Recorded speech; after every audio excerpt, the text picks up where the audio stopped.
नमस्कार दोस्तों। आज मार्केट की बात करें तो मार्केट में आज मंदी देखने को मिली है। अगर निफ्टी की बात करें तो आप देख सकते हैं 1% के आसपास गिरावट देखने को मिली है। वहीं अगर निफ्टी मिड कैप की बात करें तो 2% के आसपास गिरावट देखने को मिली है। वहीं अगर स्मॉल कैप की बात करें तो पौने 2% के आसपास आज गिरावट देखने को मिली है। अगर पोर्टफोलियो की बात करें तो आज सभी का पोर्टफोलियो में थोड़ी थोड़ी गिरावट देखने को मिली होगी। मेरे पोर्टफोलियो में आज 1.5% के आसपास गिरावट देखने को मिली है। आप भी अपने पोर्टफोलियो का बता सकते हैं कितने परसेंट गिरावट देखने को मिली है कमेंट्स में।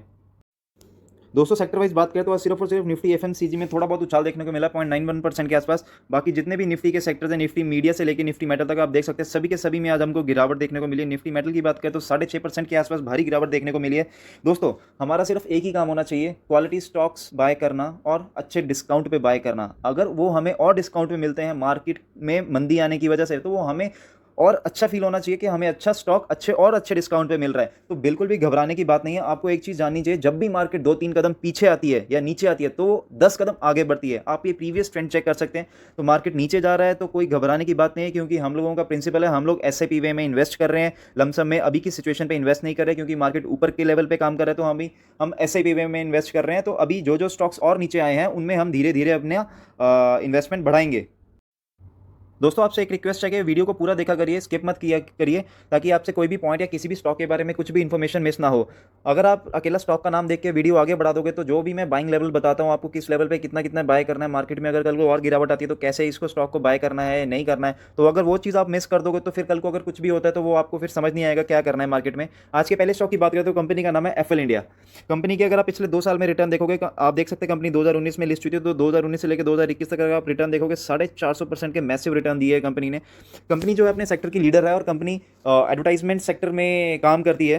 अगर कंपनी के प्रॉफिट देखें, आप देख सकते हैं कंपनी के रेवेन्यू रेवेन्यू देखिए कैसे इनके शार्पली इंक्रीज हो रहे हैं। अगर आप ये येलो कैंडल देखोगे, इनके प्रॉफिट भी कंटिन्यू इंक्रीज हो रहे हैं हर ईयर ऑन ईयर। अगर आप यहाँ पे देखेंगे इनके जो रेवेन्यू है पिछले एक साल में 55% के आसपास इंक्रीज़ हुए हैं। वहीं इनकी जो नेट इनकम है 105% के आसपास इंक्रीज़ हुई है। इनके प्रॉफिट मार्जिन देखिए कितने बेहतरीन है। 2021 में इनके प्रॉफिट मार्जिन 25.82 के आसपास है, और वहीं अगर हम 2017 में बात करें तो सिर्फ मात्र 0.50% के आसपास थे, और 2020 में 19%, 19.5%। तो मतलब 5% से कंपनी के प्रॉफिट मार्जिन बढ़ गए हैं।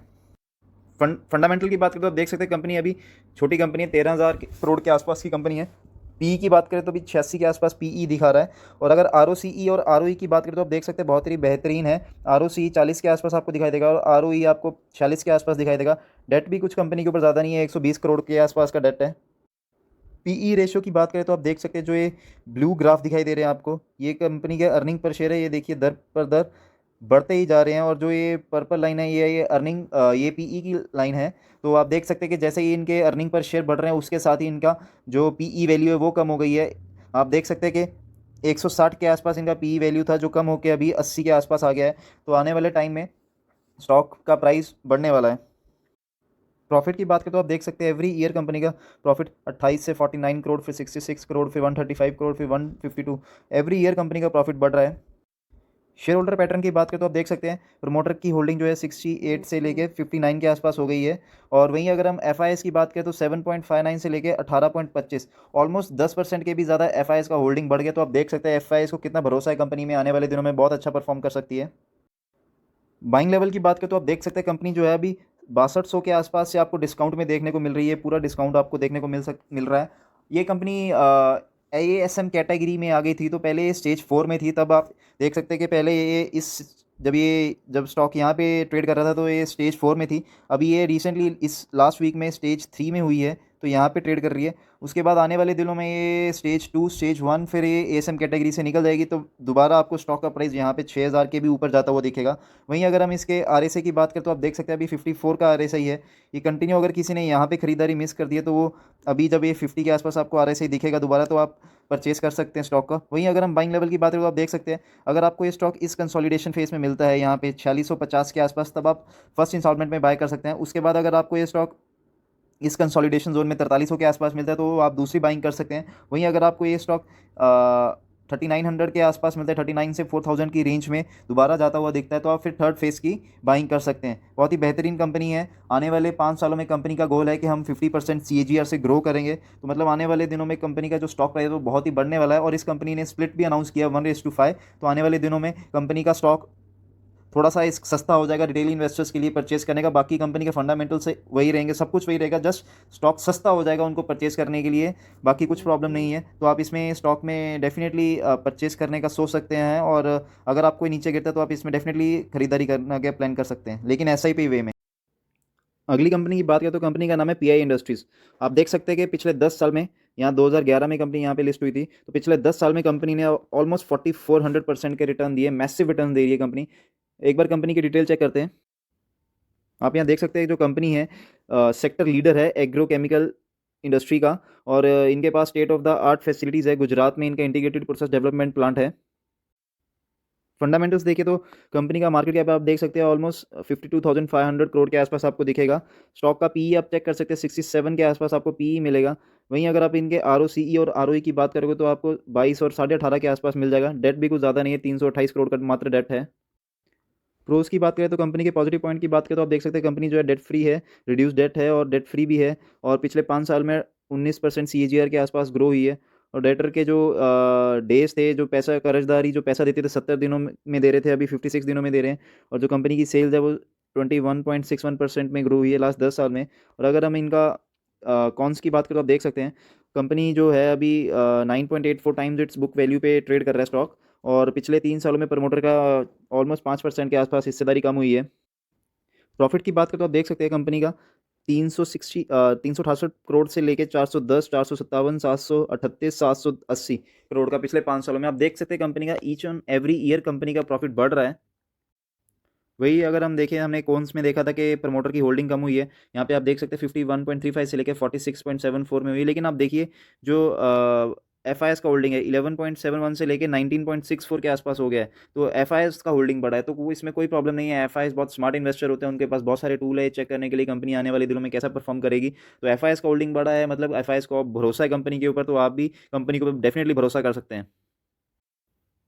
बाइंग लेवल देखें तो आप देख सकते हैं अभी जो स्टॉक है आपको ऑलमोस्ट 3550 से यहाँ से डिस्काउंट में देखने को मिल रहा है। अभी स्टॉक जो है 3300 के आसपास ट्रेड कर रहा है। इसमें भी हम लोग SIP वे में इन्वेस्ट करेंगे। अब अगर ये स्टॉक आपको इस रेंज में मिलता है 3250 के आसपास, तो आप पहले इंस्टॉलमेंट करने का सोच सकते हैं। उसके बाद अगर ये स्टॉक आपको 3100 से लेकर 3150 तक मिलता है तो आप सेकंड इंस्टॉलमेंट का सोच सकते हैं। फिर अगर ये फाइनली स्टॉक अगर 3000 के लेवल तक भी जाता है तो आप इसमें थर्ड इंस्टॉलमेंट का सोच सकते हैं। वहीं अगर हम RSI लेवल की बात करें तो आप देख सकते हैं अभी जो RSI है ये आपको 48.8 के आसपास मिलेगा। आप पीछे का RSI देखिए, कभी भी कंपनी आपको फियर जोन में ज़्यादा जाती हुई दिखाई नहीं देगी। बस एक बार यहाँ पे गई थी, अगर हम यहाँ पे चेक करें, यहाँ पे स्टॉक प्राइस कितना था, आप देखिए कि यहाँ पे जो स्टॉक प्राइस था तब 2250 के आसपास स्टॉक ट्रेड कर रहा था। तो कहने का मतलब है कंपनी बेहतरीन है। अभी अगर फियर जोन में आपको मिल रही है, सेक्टर लीडर है एग्रोकेमिकल में, तो आप डेफिनेटली इसमें खरीदारी का सोच सकते हैं, लेकिन SIP वे में। अगली कंपनी की बात करें तो कंपनी का नाम है HDFC housing development finance corporation limited. ये एक फाइनेंस कंपनी है। अगर हम इनके प्रॉफिट्स की बात करें तो आप देख सकते हैं पिछले 20-21 सालों में कंपनी ने जो है 12,374% के रिटर्न्स दिए अपने निवेशकों को। फंडामेंटल की बात करें तो देख सकते हैं कंपनी का जो मार्केट कैप है वो 5,10,000 करोड़ के आसपास है। स्टॉक PE 25 के आसपास है। बैंकिंग और फाइनेंस कंपनी में आप ROCE और ROE को इग्नोर करके चल सकते हैं। आप यहाँ देख सकते हैं कंपनी जो है अपने सेक्टर की लीडर है। और अगर आप इनके PE की बात करें तो आप देख सकते हैं इसका PE अभी 25 के आसपास है। वही अगर इनके पीयर्स की बात करें, आवास फाइनेंस जो कि इमर्जिंग कंपनी है, उसका 65 के आसपास है। एप्टस वैल्यू हाउसिंग फाइनेंस का अभी आप देख सकते हैं 64 के आसपास है। कंपनी की प्रॉफिट की बात करें पिछले 4-5 सालों में आप देख सकते हैं 10,000 करोड़ से लेके 11,000, 11,980, फिर 16,000, फिर उसके बाद और देखें तो 21,000, फिर उसके बाद यहाँ पे देखें तो 18,000 ही 18,700। यहाँ पे आप देख सकते हैं यहाँ पे जो डिक्लाइन हुआ है ये कोविड का डिक्लाइन था। बाइंग लेवल की बात करें तो आप देख सकते हैं अभी जो स्टॉक है आपको 2900 के आसपास से यहाँ से डिस्काउंट में देखने को मिल रहा है। अभी स्टॉक का प्राइस देखोगे तो 2750 के आसपास ट्रेड कर रहा है स्टॉक। वहीं अगर हम इनके बाइंग लेवल देखें तो आप फर्स्ट अभी देख सकते हैं कि आपको अगर ये स्टॉक अभी के सिचुएशन में यहाँ पे मिलता है दोबारा कल को, तो आप फर्स्ट इंस्टॉलमेंट में बाय कर सकते हैं। उसके बाद अगर आपको ये स्टॉक ये इस लेवल पे मिलता है 2650 के आसपास, तो आप सेकंड इंस्टॉलमेंट में बाय कर सकते हैं। उसके बाद अगर इस स्टॉक में थोड़ी और गिरावट होती है इस जोन में 2500 से लेके उसके नीचे, तब आप थर्ड इंस्टॉलमेंट में यहाँ पे प्लान कर सकते हैं। वहीं अगर हम RSI लेवल की बात करें तो अभी आप देख सकते हैं कि RSI अभी जस्ट 49 का है, मतलब अभी कंपनी ने फियर जोन में एंट्री ली है। तो पीछे अगर आप RSI देखोगे तो ये कंपनी का RSI या 40 के नीचे नहीं जाता है। तो आप इसमें खरीदारी का सोच सकते हैं।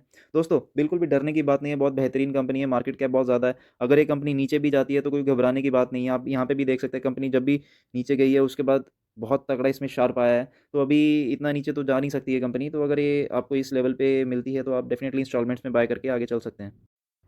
अगली कंपनी की बात करें तो कंपनी का नाम है रोजरी बायोटेक। अगर हम इनके रिटर्न्स की बात करें तो पिछले एक साल में कंपनी ने 83% के अच्छे रिटर्न दिए हैं। कंपनी पिछले 2020 में ही लिस्ट हुई थी मार्केट में। रेवेन्यू एंड प्रॉफिट की बात करें तो आप देख सकते हैं कि कंपनी के रेवेन्यू हर साल इंक्रीज़ हो रहे हैं। वही इनके अगर आप प्रॉफिट्स की बात करें तो वो भी आपको कंटिन्यू इंक्रीजिंग ऑर्डर में ही मिलेंगे। लास्ट ईयर कंपनी का आप देख सकते हैं रेवेन्यू और प्रॉफिट, जो रेवेन्यू है वो 18% के आसपास इंक्रीज़ हुआ था और वही इनका जो प्रॉफिट है वो 23% के आसपास इंक्रीज़ हुआ है। कंपनी की बात करें तो आप देख सकते हैं कंपनी जो है लार्जेस्ट मैन्युफैक्चरर है टेक्सटाइल स्पेशलिटी केमिकल्स का इंडिया में। और कंपनी के जो हैं 3 कैटेगरी में कंपनी काम करती है।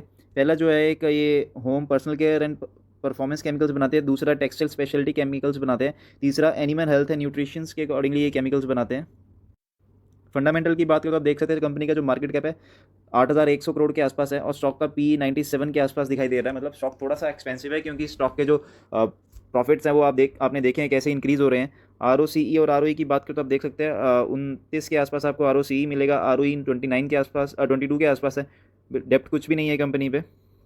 कंपनी के प्रोज की बात करें तो आप देख सकते हैं पहला जो प्रो है कंपनी ने रिड्यूस कर दिया अपनी डेट और डेट फ्री है।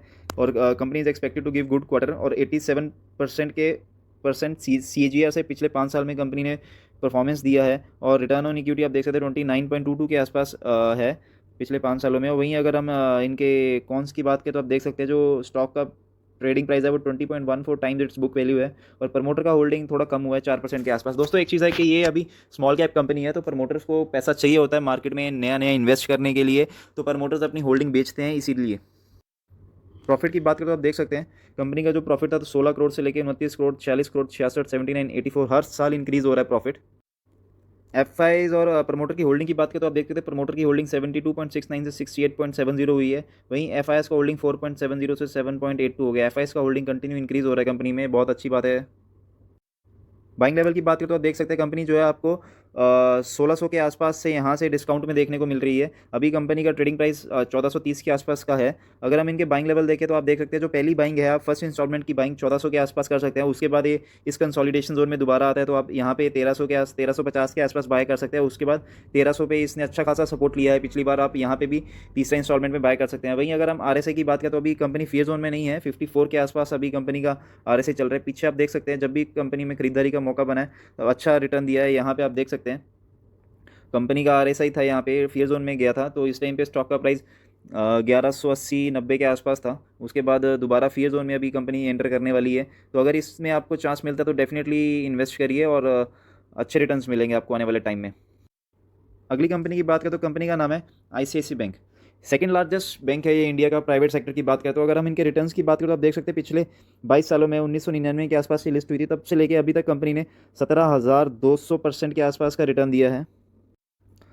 कंपनी के फंडामेंटल्स की बात करें तो देख सकते हैं 5 लाख करोड़ के आसपास कंपनी का मार्केट कैप है। अभी अगर आप PE देखोगे तो कंपनी का 25 के आसपास PE है। कंपनी की प्रॉफिट की बात करें तो देख सकते हैं पिछले 3-4 साल में 77 करोड़ से लेके कंपनी के जो प्रॉफिट है 18,300 करोड़ के आसपास इंक्रीज़ हुए हैं।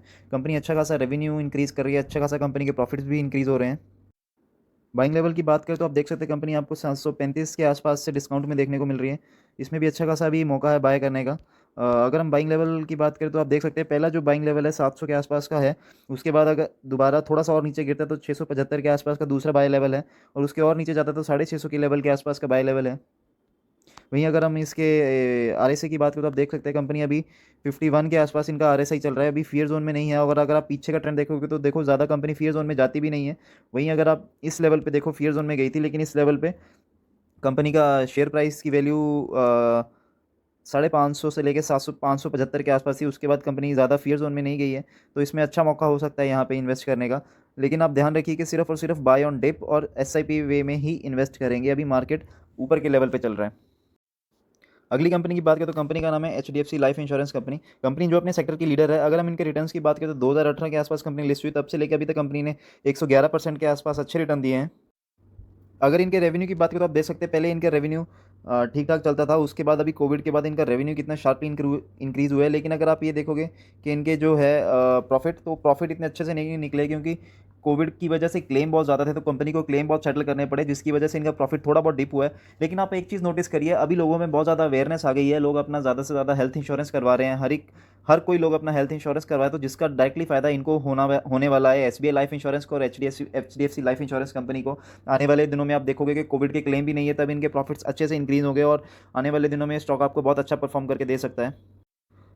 वहीं अगर इनके फंडामेंटल्स की बात करो, आप देख सकते हैं कंपनी 1.5 लाख के आसपास इसका मार्केट कैप है, और स्टॉक का पी आप देख सकते हैं कि 128 है। कम लोगों को पता है कि आने वाले दिनों में बहुत अच्छा परफॉर्म करेगा, इसीलिए लोगों ने इसको अच्छा खासा प्रीमियम दिया हुआ है।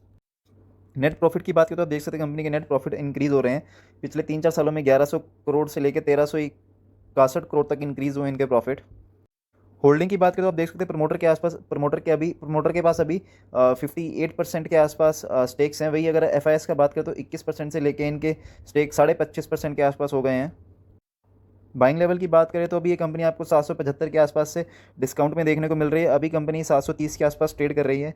और वहीं अगर हम बात करें तो कंपनी अगर 720 के आसपास जाती है तो ये फर्स्ट लेवल हो सकता है अच्छा बाय करने का। दूसरा लेवल अगर ये 690 से 700 की रेंज में दोबारा इस लेवल पे जाती है, यहाँ पे आप देख सकते हैं यहाँ पे कंसोलिडेशन था पहले, अगर इस जोन में जाती है तो दोबारा सेकंड लेवल हो सकता है बाय करने का। अगर कंपनी दोबारा इसी कंसोलिडेशन में जाती है, ये नीचे वाले कंसोलिडेशन में 670 के आसपास, तो ये हमारा थर्ड लेवल होगा बाय करने का।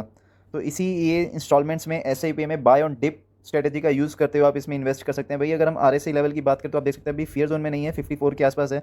अगर देखोगे तो कंपनी अभी फियर जोन के आसपास चल रही है और फियर जोन में आने का ट्राई कर रहा है। तो अगर आपको ये कंपनी फियर जोन में मिलती है तो बाय ऑन डिप स्ट्रेटेजी का यूज़ करके एसआईपी वे में इसमें डेफिनेटली इन्वेस्ट किया जा सकता है।